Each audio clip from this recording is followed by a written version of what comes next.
Good morning students. Today we are going to start lesson number 8, air. There is a thick blanket of air around us. Life on the earth would never have been possible if there is no air around us. So this blanket of air which is around us is known as atmosphere. This thick blanket of air around us is known as atmosphere. It protects us from harmful ultraviolet rays as well as it maintains the temperature during night. Otherwise, in the absence of atmosphere, days would have been warmer and nights would have been as cool as Antarctica. So moving on with our topic of today, air. So first we will study about the composition of air. Composition of air means which all gases are present in air. We already know that air is mixture of different gases. Air is a mixture of different gases, but merely by saying that air is a mixture of gases, we cannot tell that how much percentage which gas is present. So for this we will study the composition of air. So air has nitrogen, which is 78.08%. Maximum part of air is nitrogen. Then air has oxygen, which is present 21% almost. Argon 0.93. Carbon dioxide, which is very much important, 0.03, and other gases 0.01. So this composition is not very strictly fixed. It changes from places or with seasons, but in general nitrogen, which is present in the air maximum, nitrogen is 78.8%, oxygen is 21%, argon is 0.93, and carbon dioxide is 0.03% by volume. So this is the composition of air. Now we are going to study the next topic which already I have introduced with you students. My dear students, next we are going to study that air is not a compound but is a mixture. Air is a mixture. Air is a mixture. For this we will study few points. The first is the composition of air changes, and hence we can say it is a mixture. Composition of air is not fixed. The composition of air is not fixed. It changes from time to time or from place to place, and hence we can say with this aspect that air is a mixture, because if air is not a mixture, then its composition would be fixed. If air would have been a compound, then its composition would be fixed. But the composition of air is never fixed. It changes with places. For example, if we go and season. For example, if we go to industrial area, if I visit industrial area, then I will see that in this area there is more percentage of carbon dioxide as compared to the area which is, for example, village area. So in villages and industry, if we compare the composition of air, we will see that industrial area has more carbon dioxide content as compared to villages. And one more example I want to give for this. For example, if we compare the presence of water vapor in air. So when the season is rainy or monsoon season, there will be more water or humidity in the air as compared to winter or dry weather of May or June. So with this we know that water vapor content also varies with season and places. So with this we have discussed our first aspect, that composition of air is not fixed, and hence we will say it is a mixture, because for mixtures the composition of mixtures is not fixed and it changes with places and season. Also it changes with time.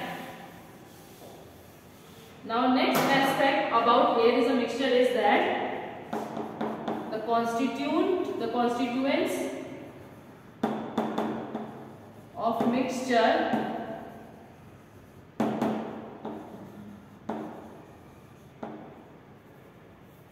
retain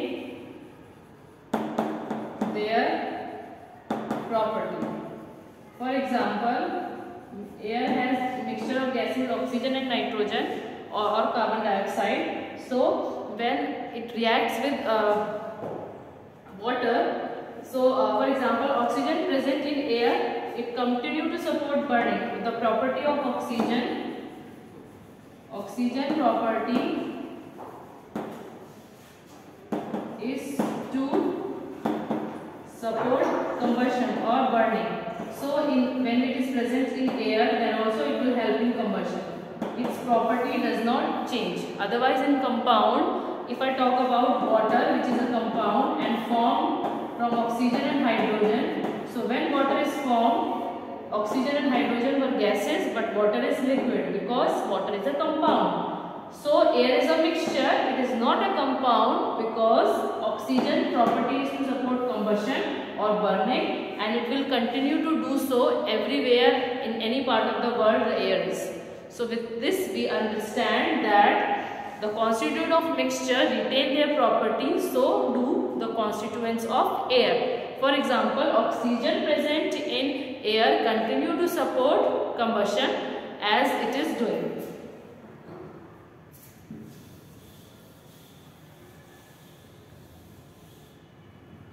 Now let us discuss the third aspect about air as a mixture, that the constituents of air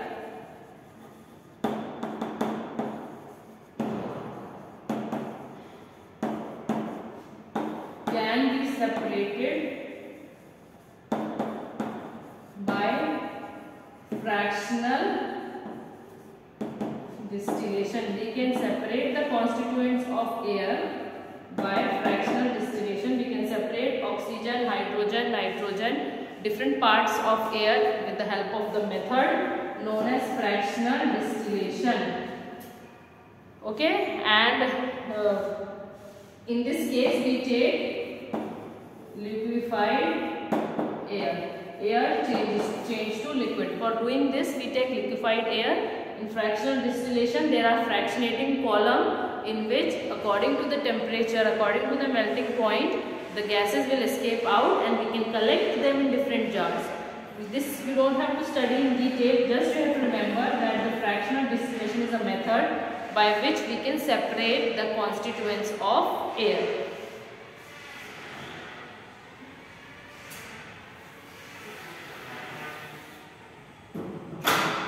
Then next aspect about air as a mixture is that artificially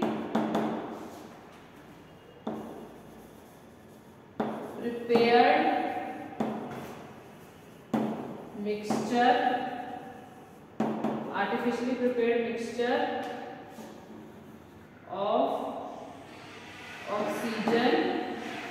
If you prepare an artificial mixture of oxygen, nitrogen, carbon dioxide, etc., it will behave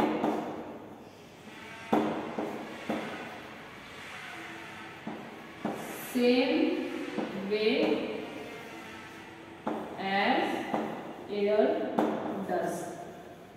So for air is a mixture, artificially prepared mixture, it means artificially means if we prepare ourselves, not like air is present around us naturally, that is natural.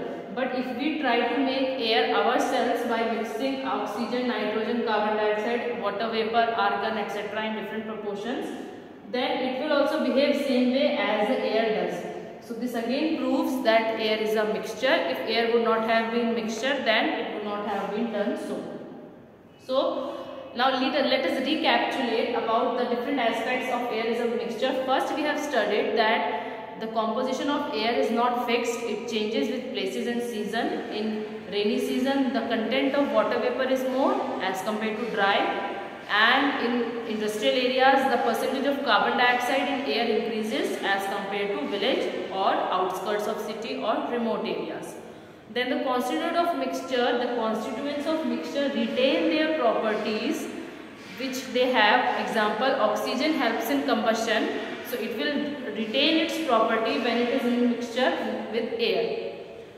Then third, the constituents of air can be separated by the method known as fractional distillation. We can separate the constituents of air by fractional distillation. And the last aspect about air is a mixture and not a compound is that artificially prepared mixture of oxygen, nitrogen and carbon dioxide will behave in the same way as air does.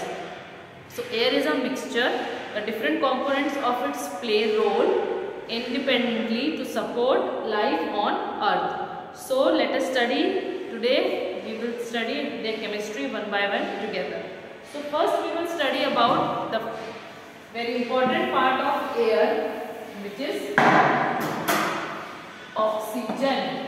So we know about oxygen already few things, that it helps in respiration. Without oxygen, respiration will not take place. So we can say it helps in respiration. Then we can say it supports combustion or burning. It helps in combustion or burning. So this we already know that oxygen helps in respiration and it helps in burning. Without oxygen, burning will not take place. It is the most active component of air. When we talk about different components of air like nitrogen, oxygen, carbon dioxide, we will say that oxygen is the most active compound of air. Nitrogen is very inactive compound. So among all the mixture or all the gases present in air, oxygen is the most active component of air. So we will study about oxygen in detail. First we will study about the preparation. How can we prepare preparation of oxygen? How can we prepare oxygen? Preparation of oxygen. So the first method is from hydrogen. The first method is from hydrogen peroxide, an important method, also known as H2O2. So in this method, hydrogen peroxide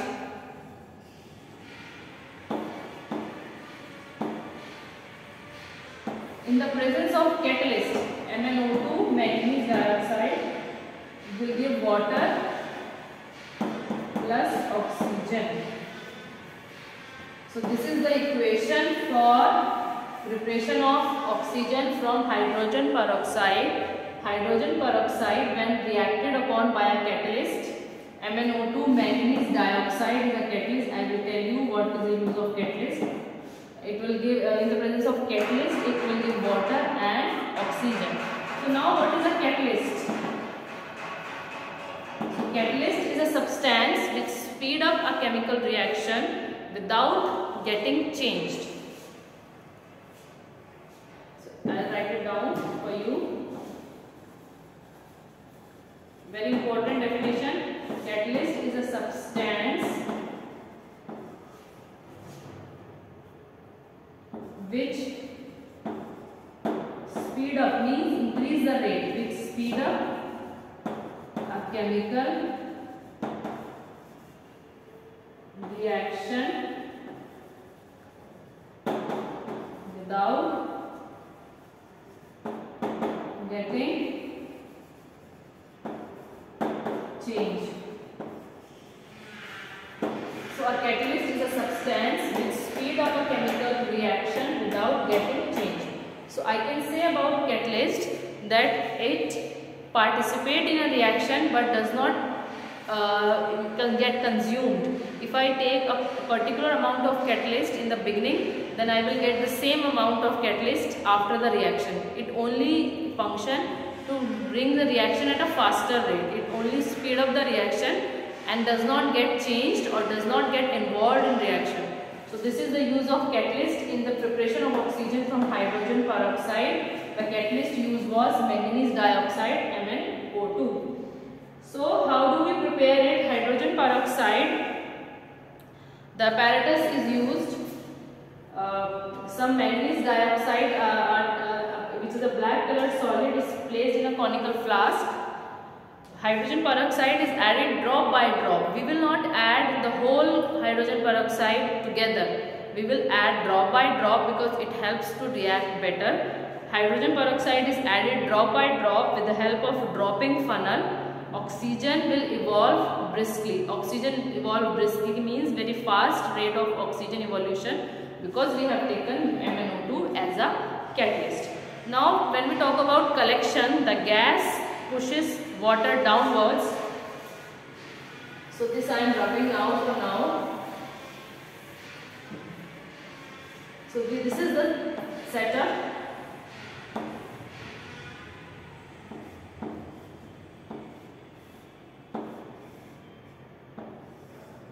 This is a conical flask in which there is catalyst present. MnO2 catalyst is present in this conical flask and H2O2 hydrogen peroxide is added drop by drop from here. And then we have this delivery tube connected. This delivery tube is connected and it will help the oxygen to get collected in a trough containing water. This has water and a jar is inverted over it. This is water. Here also water will be present. The bubbles of oxygen will come out. And this is oxygen. So this is the apparatus which we have set up in this. MnO2, which is our catalyst, is taken in a conical flask. Hydrogen peroxide is added drop by drop through this thistle funnel. The reaction will take place for the equation which I have written earlier. The reaction will take place and oxygen will be evolved and will be collected in this jar. So we can say that by this method we can prepare hydrogen peroxide. With this method we can prepare oxygen with the help of hydrogen peroxide. So this is the first method to prepare oxygen. This is the first method to prepare oxygen in which we took hydrogen peroxide and we took MnO2 as a catalyst. This catalyst will increase the speed of the reaction and help our result to achieve faster. We take a conical flask in which we take MnO2 manganese dioxide as a catalyst and hydrogen peroxide is added drop by drop. Then through the thistle funnel, through the delivery tube, oxygen will be collected in this jar. So this is the method to collect oxygen or to prepare oxygen from hydrogen peroxide. Now let us study the next method of preparation of oxygen, which is from potassium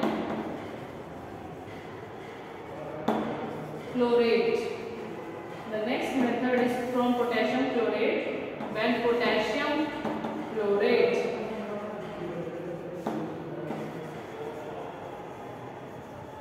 is heated, we have to heat it again in the presence of manganese dioxide as a catalyst. We will get potassium chloride and oxygen. So this method is preparation of oxygen from potassium chlorate. We take potassium chlorate and catalyst. Again we use catalyst MnO2 and we heat it. Then we will get potassium chloride and oxygen is evolved in this process. This is the second method to prepare oxygen with the help of potassium chlorate. Manganese dioxide is used as a catalyst in this reaction. If manganese dioxide contain any carbon particle as impurity, by chance if in manganese dioxide any carbon particle has came as impurity, then the mixture will explode and it will be very harmful. So we should take care that manganese dioxide should not have any carbon particle as impurity. Carbon particles are removed. If you want to remove carbon particles from your catalyst to avoid explosion, so carbon particles are removed by heating manganese dioxide alone in a pot strongly. Only we take manganese dioxide in a pot, only our catalyst, nothing else. We will take it in a pot and we will heat it strongly. So any carbon, if present, will be removed from it by carbon dioxide and it will escape. So I will repeat. manganese dioxide is used as a catalyst in this reaction. If manganese dioxide contain carbon as impurity, then, and we have not removed that impurity, then the mixture can explode. So for this we should make sure that our manganese dioxide is free from catalyst. It is free from it is free from carbon, sorry, not catalyst, it is free from carbon. For this we have to take manganese dioxide in a pot and heat it so that carbon particles separate out. So today we will discuss this much only. So please everybody note down the homework. Everybody please note down the homework. The homework is read the topic we have discussed today. Read the topics discussed. Read the topics discussed today which we have discussed. Draw diagram. Draw the diagram 8.1 and 8.2 in notebooks. In your notebooks. And solve the exercises. Solve the exercises and learn them. So for today we will discuss only this much. I'll just recapitulate what I have said today. We can prepare oxygen by two methods. First from hydrogen peroxide by using MnO2 as a catalyst. In this case we will not heat the mixture. And second from potassium chlorate, in which we will heat the mixture. In both the cases we take MnO2 as a catalyst, which will speed up our chemical reaction, help the chemical reaction to occur faster rate, and we will get oxygen as a product. We should make sure that in case of potassium chlorate, when we are heating the mixture, then there should not be any carbon present in our catalyst. If this is a problem, then it can occur, explosion can occur. So for this we should take our catalyst in a pot and heat it so that any carbon present will escape out in the form of CO2 and we get our desired oxygen as a product. Thank you so much students. Tomorrow we will discuss our next topic. Thank you so much.